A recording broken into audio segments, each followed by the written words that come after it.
आपण जदि किछि ना किछि बार बार भावुछन किंवा मानसिक चिंतार ग्रसित डिप्रेशन राति रे निद ना लागुछि ई सब प्रॉब्लम के आपण को दूर करबा ई प्राणायाम।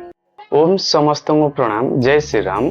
चलू ना जी आमे पांचटा प्राणायाम विषय जानमा जेन प्राणायाम पांचटा करिकरी आमर शरीर और मन सब बेले सुस्थ रहबा, सबल रहबा आउ आमे शारीरिक और मानसिक रोग रु आमे बची पारमा।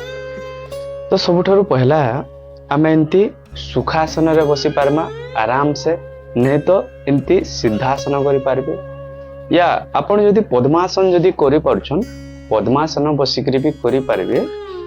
आपण को जेनता सहज हवा हेंती सरलता पूर्वक आसन रे बसबे, नहीं तो सिद्धासन बहुत बेस्ट है। आउ एंती ज्ञान मुद्रा कर वृद्धांगुली तर्जनी मिसेकरी एंती ज्ञान मुद्रा रे बसीमा।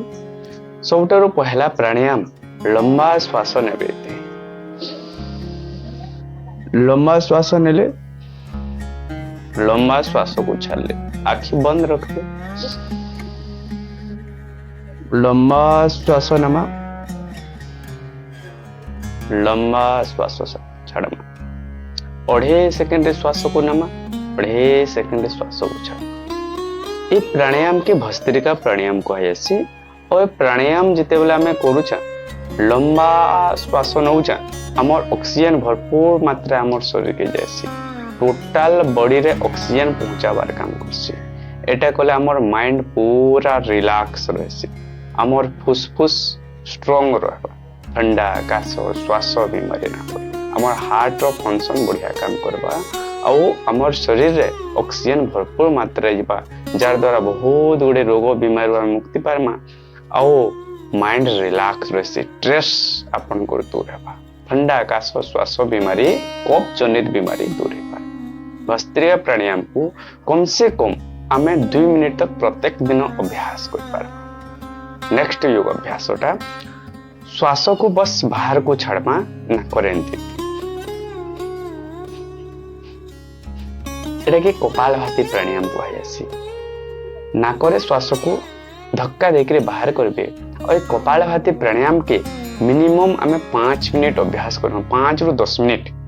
आपण सुस्थ अछन 10 मिनिट, आपण एसिडिटी गैस्ट्रिक बीमारी अछि आपण 15 मिनिट 20 मिनिट अभ्यास कर पारे। ए कपालभाति प्राणायाम के आमे 10 मिनिट रु 15 मिनिट प्रत्येक दिन यदि अभ्यास करछन हमर डाइजेशन बहुत बढ़िया रहबा। ए डाइजेशन खराब हवार द्वारा हमको एसिडिटी गैस्ट्रिक पेट समस्या, पेट बाहरी आसी, जार द्वारा मानसिक चिंता तनाव भी बढ़ी आसी। कारण डाइजेशन जदि खराब होला माइंड ऊपर भी प्रभाव पड़सी। तो हमर डाइजेशन के सुस्थ करि पारमा केतरे कपालभाति प्राणायाम रे। एटा के मेनली खाली पेट रे ही कराई आसी और खाली पेट रे 10-15 मिनिट अभ्यास करबे कपालभाति प्राणायाम। नेक्स्ट योग अभ्यास डाहाण नाक बंद करबा, बाम नाक रे श्वास को नमा, बाम नाक को बंद करमा, डाहाण रे छाड़मा, डाहाण रे श्वास को नमा आओ बाम रे छाड़मा।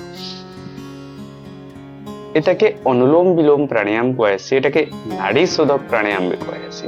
अनुलोम विलोम प्राणायाम भी मिनिमम 10 मिनिट 15 मिनिट प्रत्येक दिन अभ्यास कर पारबा। ए अनुलोम विलोम प्राणायाम जदि आपण 10 मिनिट 15 मिनिट प्रत्येक दिन अभ्यास करछन, आपण को मानसिक चिंता, तनाव, tension, depression, blood pressure, paralysis, heart fall, आखि समस्या सब किछि दूर हेसी अनुलोम विलोम प्राणायाम थी। हमर मनटा एकाग्रता रहबा, मानसिक रोग दूर हेबा, संगे संगे हमर शारीरिक रोग जेंति ब्लड प्रेशर, पैरालिसिस, बात ई सारे समस्या भी दूर हो पारसी ई अनुलोम विलोम प्राणायाम रे। जोग कला बेले प्राणायाम कला बेले आमे जदि बसी बसी गुड़ चिउछे आपण दुही गुड़ को एंती सीधा रखिकरी टिके फ्लेक्सिबिलिटी योगाभ्यास एंती अभ्यास कर पारबे, जेंति रे गुड़टा एंती रिलैक्स हेबा।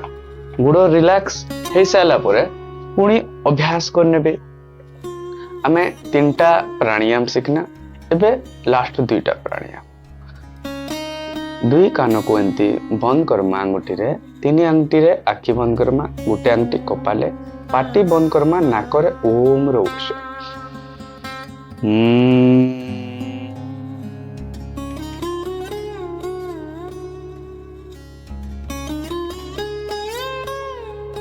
ये भ्रामरी प्राणायाम के मिनिमम आमे 3 थर नेकर 5 थर अभ्यास करि पारमा। धीरे धीरे दुई हाथ आंठू रखमा एवं पार्टी रे ओम उच्चारण ओ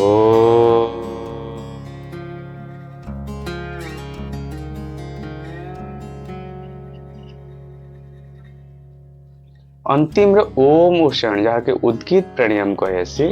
इ प्राणायाम के भी कम से कम 3 बार नहीं 5 बार अभ्यास कर पारमा। तार पर दुई हाथ को टिके एंती घसी करी निजर चेहरा थी लगे पारमा। एटा दुईटा प्राणायाम एक साथ कराएसी भ्रामरी एंड उद्गीत प्राणायाम। एटा विशेष करी हमर मन रो लाइफ मन रो एकाग्रता बढ़ावा। आपण जदी किछि ना किछि बार बार भाबुछन किंवा मानसिक चिंता रे ग्रसित असन डिप्रेशन राति रे निद नै लागुछि इ सब प्रॉब्लम के आपण को दूर करबा इ प्राणायाम। ये आपण प्रत्येक दिन इ 5टा प्राणायाम के करूछन देखबे आपनकर शरीर एवं मन स्वस्थ रहबा। माने शारीरिक बीमारी जंता एसिडिटी गैस्ट्रिक डाइजेशन रो समस्या आउ आम न्यूट्रिशन रो कमी के मेंटेन करबा। जंता कि कपालभाति प्राणायाम भस्त्रिका प्राणायाम रे आपन को इम्यूनिटी पावर बढ़िया रहबा। श्वास काश ठंडा बीमारी नै हो। फिर अनुलोम विलोम प्राणायाम जते बेले करूछन आपनकर मन सुस्थ रहबा। मानसिक चिंता तनाव टेंशन डिप्रेशन ब्लड प्रेशर सब समस्त प्रकार बीमारी आपन दूर हो पाबा। जार द्वारा आपनकर शरीर एवं मन दुहिटा सुस्थ रहबा। संगरे आपन शुद्ध आहार खान पान करूँ जार द्वारा आपन सब हेल्दी रहबे। तो ये 5टा प्राणायाम आपन को लाइ बहुत हेल्पफुल हबा बोले मोर आशा एवं विश्वास। फिर मिलमा गोटे नुआ वीडियो रे नुआ जानकारी साथ समस्त को प्रणाम।